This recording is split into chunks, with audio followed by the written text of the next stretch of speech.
Hello प्यारे साथियों। पिछले लेक्चर में हमने देखा था विषुवतीय बायोम, इक्वेटोरियल बायोम, और आज के इस लेक्चर में हम देखने वाले हैं टुंड्रा बायोम के बारे में। इसका विस्तार कहाँ से कहाँ तक है। हम इस वीडियो में एक आंसर राइटिंग की तरह इस वीडियो को करेंगे, मेंस आंसर राइटिंग की तरह, जिसमें आपको पॉइंट टू पॉइंट सभी नॉलेज मिलेंगे। इसमें हम जानेंगे कि इसका विस्तार कहाँ पर है, कहाँ पर ये पाया जाता है, क्षेत्र से कौन कौन से देश आते हैं, कौन कौन सी यहाँ पे वनस्पतियाँ उगती हैं, यहाँ के लोग कैसे रहते हैं। यहाँ एक मैप में भी देखेंगे कि ये कहाँ कहाँ पाया जाता है। देखिए, मैंने एक मैप बनाया है और इसमें वो जगह भी चिन्हित कर दिया है कि कहाँ पर ऐसे क्षेत्र पाए जाते हैं। तो चलिए शुरू करते हैं। हमारा इसमें टुंड्रा बायोम में सबसे पहले जानना है कि ये कहाँ पर है, विस्तार कहाँ से कहाँ तक है। तो ये उत्तरी गोलार्ध में 65 डिग्री अक्षांश के उत्तर में है और आर्कटिक महासागर में है। और आर्कटिक महासागर का कौन सा हिस्सा? तो ऐसा हिस्सा जहाँ पर वर्ष भर, पूरे वर्ष भर बर्फ़ से ढका रहता है।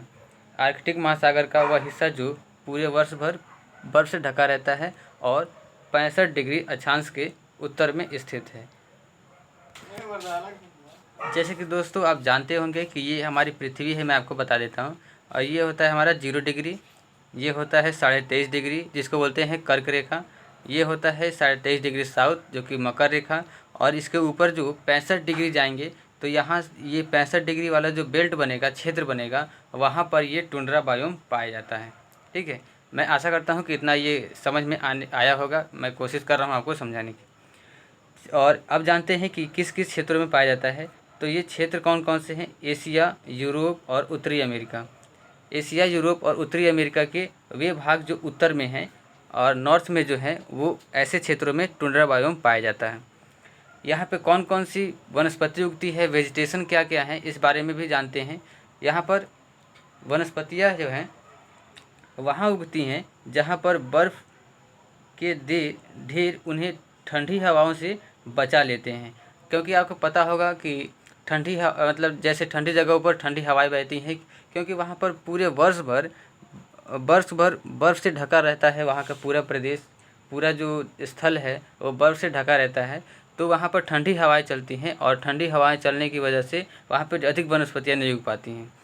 और वहीं उसी जगह पर वनस्पतियाँ उगती हैं जहाँ पर थोड़ी झाड़ियाँ होंगी, जहाँ पर वो बर्फ़ से उन्हें रक्षा मिल सकेगी। और उन झाड़ियों को क्या कहते हैं? उन्हें आर्कटिक बिलो कहा जाता है।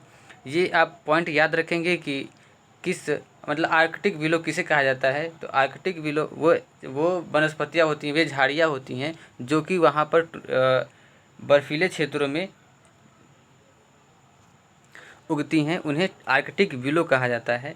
और गर्मी में जब बर्फ़ पिघलती है तो वहाँ लाइकेन, काई, बर्च एवं एल्डर के छोटे छोटे पौधे उगते हैं जो रेंडियर का प्रमुख भोजन है। अब सोच रहे होंगे कि ये रेंडियर क्या है? तो रेंडियर वहाँ की एक जीव जंतु है, वहाँ की एक स्पीसीज़ है, अर्थात एक भालू है जो कि वो इन सभी चीज़ों को खाता है। ठीक है, अब जानते हैं कि ऐसे ठंडे प्रदेशों में टुंड्रा बायोम में, ऐसे जहाँ पर टेम्परेचर बहुत लो होता है, वहाँ पर कौन कौन से जंतु पाए जाते हैं?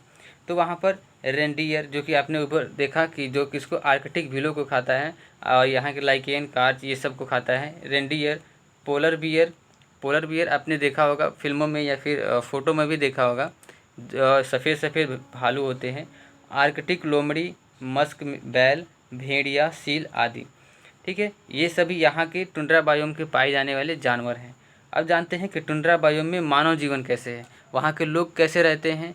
ठीक है, वहाँ की जो जनजातियाँ हैं वो कैसे रहती हैं। तो वहाँ की जो जनजातियाँ हैं वो तीन जनजातियाँ हैं मुख्यतः। एक है एस्मिको जो उत्तरी अमेरिका और ग्रीनलैंड में रहते हैं, एक है लैब जो फिनलैंड में रहते हैं, और एक है याकुत जो कि साइबेरिया कौन सा क्षेत्र होता है? देखिए, ये है एशिया का मैप, मतलब यूरेशिया इसको बोलते हैं। इसमें यूरोप और एशिया दोनों में एक साथ मिला हुआ है। यहाँ पे हम एक बाउंड्री बनाते हैं जो कि यूराल पर्वत से होकर के जाता है, यूराल नदी से। तो ये अलग अलग हो जाता है। तो ये रूस का जो क्षेत्र पड़ता है, इसके ऊपर वाला नॉर्थ वाला भाग, इसको हम साइबेरिया कहते हैं। ठीक है, तो यहीं पर ये याकुत जनजाति जो है वो साइबेरिया में पाई जाती है। यहाँ के लोग बर्फ़ से बने घर, इग्लू में रहते हैं और भोजन के लिए जानवरों का शिकार करने और परिवहन के लिए याच का प्रयोग करते हैं। यहाँ के जो लोग होते हैं वो इग्लू में रहते हैं। आपने फ़ोटो भी देखा होगा कि इग्लू क्या होता है, कि बर्फ़ के बना एक घर होता है, उसमें जानवरों की चमड़ी लगी होती है और मतलब ऐसा एक आवरण बना दिया जाता है कि उसमें ठंडी जो है वो प्रवेश नहीं कर पाती है, उसमें आराम से लोग रह सकते हैं। उसका टेम्परेचर थोड़ा सा बाहरी वातावरण के अपेक्षा कम होता है, मतलब ज़्यादा होता है, जिससे कि उन्हें गर्मी थोड़ी सी प्राप्त हो सकती है। ठीक है। और वहाँ के लोग जानवरों का शिकार करके खाते हैं। और क्यों जानवरों का शिकार इसलिए करते हैं क्योंकि वहाँ पर वनस्पतियाँ, वहाँ पर खेती, वहाँ पर कृषि अधिक मात्रा में नहीं हो पाती है, ना के बराबर होती है, हालांकि कुछ होती होगी, इसलिए वो अधिकतर जानवरों का शिकार करते हैं। आपने अधिकतर फिल्मों में देखा होगा, जो हॉलीवुड के फिल्म होते हैं, जो विदेशी फिल्म होते हैं, वो अधिकतर मांस खाना ही पसंद करते हैं। वो एक तरह से बॉयल मांस खाते हैं कि लेके जाते हैं कहीं भी, बना करके खाते हैं। तो उन्हें इस तरह से वो कल्चर में ढल चुके हैं कि वो मांस ही खाएंगे, क्योंकि वहाँ पर उन्हें ऐसे क्षेत्र रहते हैं, ऐसे क्षेत्र में जहाँ पर उन्हें अनाज मिलेगा ही नहीं। और वो एक जगह से दूसरे जगह जाने के लिए याच का प्रयोग करते हैं। याच मतलब क्या होता है कि एक तरह से ये नाव होती है जिसमें एक तिरपाल बांध दिया जाता है और हवा के कारण बहता जाता है। और स्लेज भी होता है। स्लेज स्लेज जो होता है वो वहाँ के जो एक तरह के कुत्ते होते हैं, वो उस गाड़ी को खींचते हैं। ये है पूरा मैप जो आप देख पा रहे हैं कि टुंड्रा बायोम कहाँ कहाँ पर पाया जाता है। ये है नॉर्थ अमेरिका, ये है साउथ अमेरिका, ये है अफ्रीका, ये है यूरोप, ये है एशिया, ये है ऑस्ट्रेलिया, और यहाँ पर है हमारा अंटार्कटिका। ठीक है। तो ये अभी मैंने आपको ऊपर बताया कि देखिए, एशिया, यूरोप और उत्तरी अमेरिका का उत्तर भाग, तो ये है हमारा अमेरिका। ठीक है। ये है यूरेशिया, जिसको यूरोप और एशिया है। इसका उत्तरी जो भाग है वो यहाँ पर अधिक मात्रा में टुंड्रा बायोम के क्षेत्र पड़ते हैं, और यहाँ पर उस प्रकार की वनस्पति, उस प्रकार के जीव जंतु और यहाँ के लोगों का रहन सहन एक समान होता है। मैं उम्मीद करता हूँ कि आप सभी को ये लेक्चर अच्छा लगा होगा, और आशा करता हूँ कि आप सबको समझ में भी आया होगा। मिलते हैं अगले वीडियो में, तब तक के लिए टेक केयर। जय हिंद।